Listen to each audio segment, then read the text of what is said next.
Driver তো পালাই যাচ্ছে, কাউন্টারগুলো বন্ধ করে ওরা পালিয়ে গিয়েছে। গাড়ির রেজিস্ট্রেশন যাতে বাতিল হয়ে যায় ওই ব্যবস্থা আমরা করব।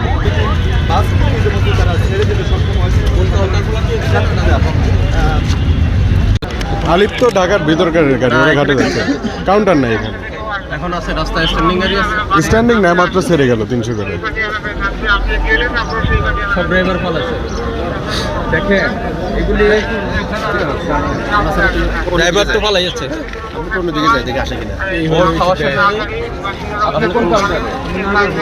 নাগরপুর কাউন্টারে কি হিসাবে আছেন? ওরে দেখে নাগরপুর যাব, গাড়ি যাওয়ার জন্য আছে।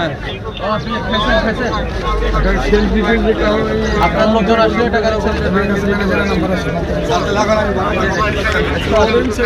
যাত্রীরা যদি ভাড়া বেশি নেয়, দেখা যাচ্ছে ড্রাইভার গাড়ি ছাড়ছে না। তো আমরা এসে বেশ কিছু গাড়িটা রানিং করে দিয়েছি, ড্রাইভারদের গাড়িতে দিয়ে যাত্রীদের তুলে দিয়েছে। যেটা আগে পূর্বের ভাড়া ছিল ওই ভাড়াটাই তারা এখন নিচ্ছে। আর এখানে যে কয়েকটা কাউন্টার আছে, কাউন্টারগুলো বন্ধ করে ওরা পালিয়ে গিয়েছে। কাউন্টারগুলো বন্ধ করে দিলে আমরা গাড়ির নাম্বারগুলো নিয়েছি।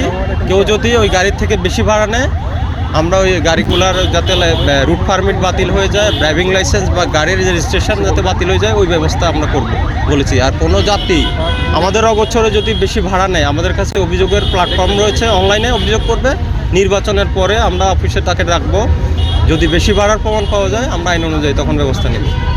এ পর্যন্ত কতজন জরিমানা করে? না, আমরা এখন পর্যন্ত জরিমানা করি নাই, কারণ এই প্রতিষ্ঠানগুলো ওরা বন্ধ করে পালিয়ে গিয়েছে।